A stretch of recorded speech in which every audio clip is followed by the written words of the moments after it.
Hello everyone. आज हम कार्य पत्रिका 21 करेंगे, सामाजिक विज्ञान इतिहास की, क्लास 8 की। जब जनता बगावत करती है जनता की नजर से। ये पाठ 5 है हमारा इतिहास का। आज हम इसी को पढ़ेंगे। तो 84 नियमों की सूची पहला टॉपिक जो है हमारा रहेगा। यहाँ महाराष्ट्र के गांव के बारे में रहने वाले ब्राह्मण विष्णु भट्ट गोडसे द्वारा लिखित पुस्तक माझा प्रवास के कुछ अंशों के बारे में बताया गया है। विष्णु भट्ट और उनके चाचा मथुरा में आयोजित किए जा रहे एक यज्ञ में जाने के लिए निकले। विष्णु भट्ट लिखते हैं कि रास्ते में उनकी मुलाकात कुछ सिपाहियों से हुई, जिन्होंने उन्हें सलाह दी कि वे वापस लौट जाएं, क्योंकि 3 दिन के अंदर चारों तरफ कोहराम मचने वाला है, सभी लोगों के बीच लड़ाई होने वाली है। सिपाहियों ने जो कहा वह इस प्रकार था। अंग्रेज सरकार हिंदुओं और मुसलमानों के धर्म को नष्ट करने पर आमादा है। वो चाहती है कि सिर्फ अंग्रेजी बचे, बाकी सब नष्ट हो जाए।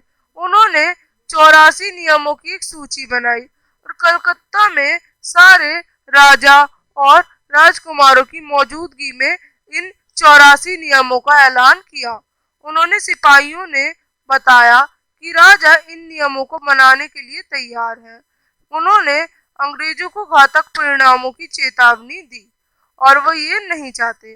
राजाओं ने ये भी कहा कि अगर ये नियम लागू किए गए तो हम लोग सभी लोग मिलकर भारी उथल पुथल मचा देंगे। कि राजा भारी गुस्से में अपनी राजधानियां लौट गए। फिर तमाम बड़े लोग योजना बना रहे थे युद्ध के लिए।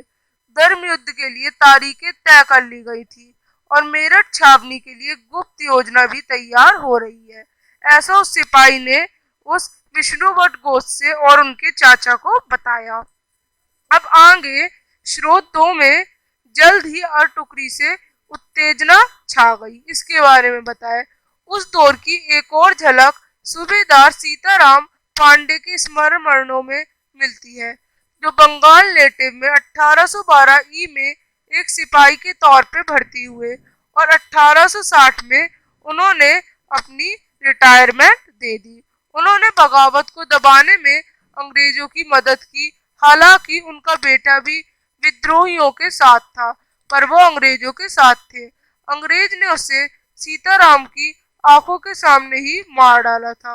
जो उनका बेटा था वो अंग्रेजों ने मार डाला था उसके बेटे को। सीताराम पांडे के संस्मरणों का एक अंश इस प्रकार था कि वो कहते थे, मेरा मानना है कि अवध पर हुए कब्जे से सिपाहियों के भीतर गहरा अविश्वास भर गया था और वे सरकार के खिलाफ साजिशें रचने लगे थे, पर ये गलत है। उन्होंने ऐसा कहा। अवध के नवाब और दिल्ली बादशाह के नुमाइंदों की सेना का नब्ज जानने के लिए पूरे भारत में भेज दिया गया। उन्होंने सिपाहियों की भावनाओं को और हवा दी।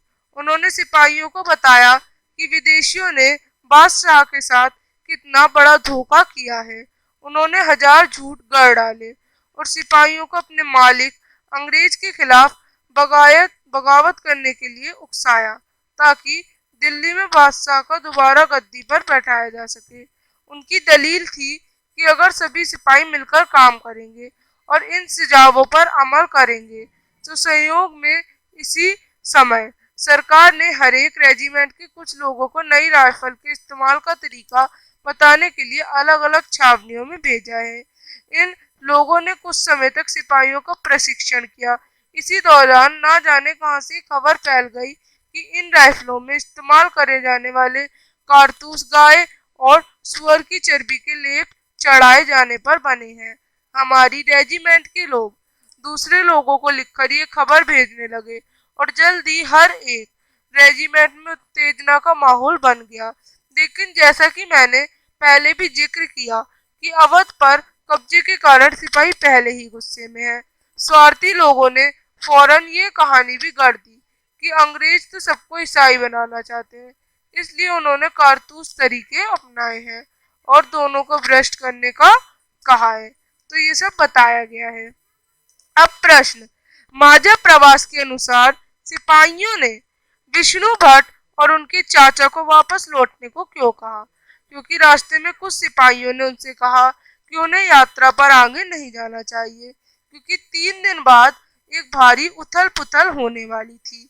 सीताराम पांडे कौन थे और उनके संस्मरण में हमें क्या जानकारी मिल सकती है? सूबेदार सीताराम पांडे जो थे 1812 में बंगाल नेटिव आर्मी में एक सिपाही के रूप में भर्ती थे और 1807 में वो सेवानिवृत्त हुए। सेवानिवृत्ति पर उन्होंने उन्हें एक कमांडिंग ऑफिसर नागरेट में अपना संस्मरण लिखने के लिए राजी किया। ब्रिटिश सेना के भारतीय सैनिक अविश्वास से क्यों भरे थे? क्वेश्चन। अवध पर कब्जा करने से सिपाहियों के मन में अविश्वास भर गया था, इसीलिए वे सरकार के खिलाफ साजिशें रचने लगे। अब अगला क्वेश्चन, संस्मरण इतिहास को समझने के लिए किस प्रकार सहायक है? विस्तार से बताएं।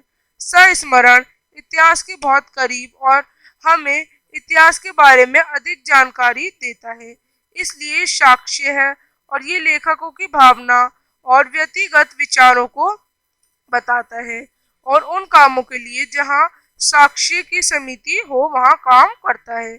सो आप इस तरह से वर्कशीट करेंगे। अब हम मिलेंगे अगली वर्कशीट के साथ, तब तक के लिए बाय।